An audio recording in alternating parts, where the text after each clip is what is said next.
Whitlock, a White House advisor to President Obama on Iran, and Jim Phillips, Senior Research Fellow for Middle East Affairs at the Heritage Foundation, a research institution based in the US Capitol. Gents, good to see you both. Jim, can I start with you? Is this going to be a risk to global security? I think Iran is a major risk to global security. If you mean the sanctions, I think the sanctions would support global security in the sense that they will clearly and cumulatively drive up the costs of Iran's hostile policies in terms of supporting terrorism, including, as we saw, was it last month in Europe, when an Iranian diplomat was caught red-handed organizing a plot against Iranian exiles. Iran supports a wide variety of proxy groups, including the Houthi rebels in Yemen that are firing missiles at international shipping in the Red Sea. And for those reasons, I think sanctions will increase the pressure on Iran to stop its destabilizing activities.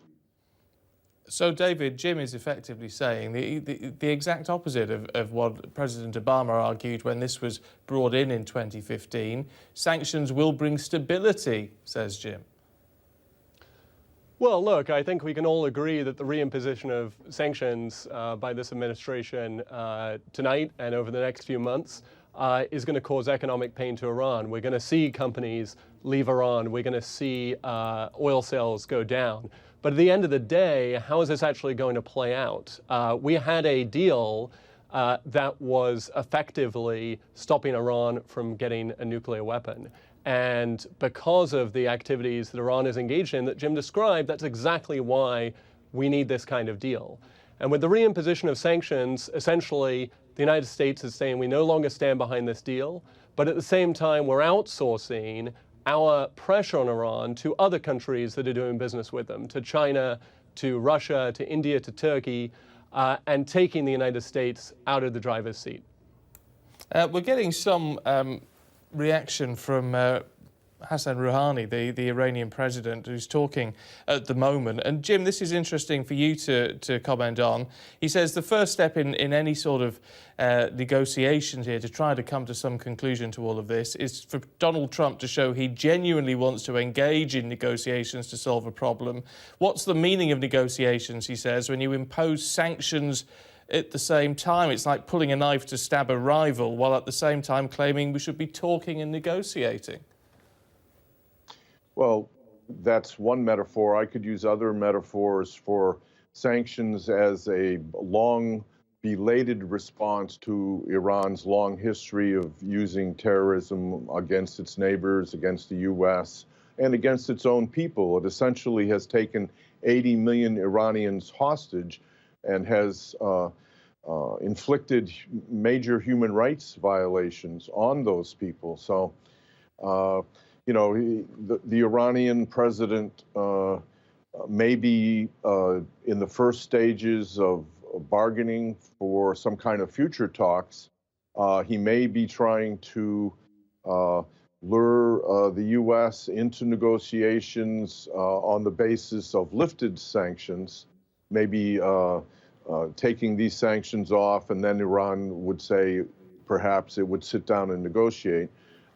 It's hard to read exactly what he means by that, but I think at some point the Iranians will have to come back to the negotiating table in large part because of these sanctions, and particularly the ones that are coming in November. Is there not a level of, from your perspective, of being slightly uncomfortable of knowing this is what President Trump is doing? He's said, he's been very clear about what he wants to do and why, but a whole host of world leaders fundamentally disagree with him. And Europe is trying to instigate measures to keep this deal on track because they don't want to destabilize the situation. Well, look, frankly, the president has been very clear about what he wants to undo, but he's not been clear about what he actually wants to accomplish here or how he expects his plan to play out. We had a successful and what was turning out to be a very effective deal to prevent Iran from getting a nuclear weapon. We had plenty of sanctions still in place in response to Iran's support for international terrorism, its intervention in Syria and Yemen, human rights abuses. But that's exactly why we needed the nuclear deal. And I think, as we've seen with this administration, pulling out of deals like TPP, like Paris, there is no plan B. And so eventually we've put ourselves in a much worse position with less leverage on Iran to get them back to the negotiating table. But the argument, David, is that Iran isn't really playing ball on this, and as Jim says, is continuing to be actually, in some cases, a very destabilizing force. Well, absolutely. It is a destabilizing force in the region. There's no question. And that's why we needed this deal. We needed inspectors on the ground to ensure that they weren't developing a nuclear program. We needed them to pour concrete into their heavy water reactor. We needed them to ship out 97% of their weaponizable fuel, dismantle 2/3 of their centrifuges. That's what we got from this deal because we don't trust them. As President Obama said, don't trust, verify was the theory behind this deal. It was built on the assumption that the Iranians would cheat because of their other activities. And now we are throwing away that transparency. We are abandoning it in hopes of some sort of better deal that, frankly, I do not believe the president has laid out in great detail. It's also an issue of U.S. credibility. We built a enormous, very effective global coalition, including countries like Russia, like China, to put pressure on Iran over its nuclear program. We all put sanctions on Iran because of concerns over its nuclear program. And when we got a deal that was effective, we eased those sanctions alone because that was why we said we put them there in the first place. If we're willing to play this bait and switch, then why should Iran come back to the negotiating table? Why should Russia? Why should North Korea? Why should Venezuela?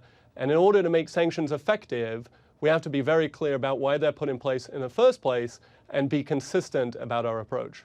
Jim, doesn't David make a valid point to say, well, President Trump may say this is a bad deal, but if he's got nothing that he's indicated that he's going to put in place, it begs the question, where is this going to go? What does he actually want to see as a strategy here?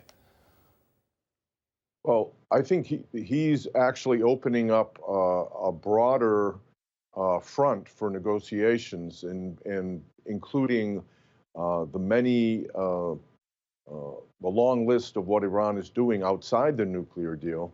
And the problem with the nuclear deal itself was that it amounted to a diplomatic traffic stop. It slowed the Iranian program, but it didn't permanently end it.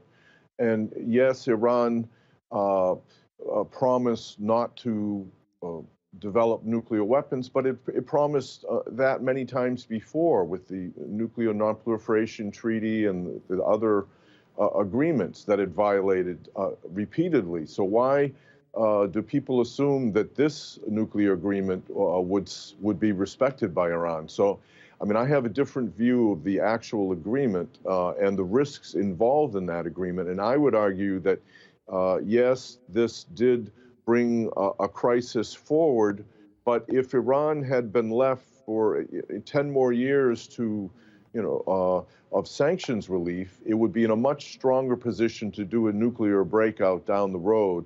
Now, with the reimposition of sanctions, it not only has less money to spend on its nuclear program, but less money to use to prop up the Assad regime in Syria, less money for its terrorist surrogates, and less money. But Jim, what about the verification issue that David raised? I think there were some improvements in verification in allowing inspectors greater access inside Iran, but the problem was Iran still was threatening to tear up the agreement if inspectors went on military bases. And I think it's ridiculous to think that those inspectors could be sure that Iran was not restarting its program if there were parts of Iran that they could not inspect. And so the certainty of nuclear non-proliferation was not there under this agreement. David, a final point from you, if we could. What real impact are we going to see when this comes into play just after midnight, in the sense that, as I said before, Europe is battling hard to keep this agreement on track from their perspective to mitigate what the United States is doing? So will there be any significant change in what Iran is doing and is able to do? Well, look, I think we can say there will be a significant change in terms of foreign companies doing business with Iran. I think the United States government is very serious about imposing sanctions on companies, foreign companies that engage in the activities that are identified in the guidance recently issued by the administration. And so I think companies will pull out of Iran in large part. But that's like saying, a rocket works because it exploded when it hit the ground. The question you've got to ask is, where are you pointing it? And where are we headed with the reimposition of these sanctions? We've lost the global coalition we built to put pressure on Iran. Jim is absolutely right that it would have been a real threat, a real problem, if Iran had torn up the JCPOA. But they didn't, and we did.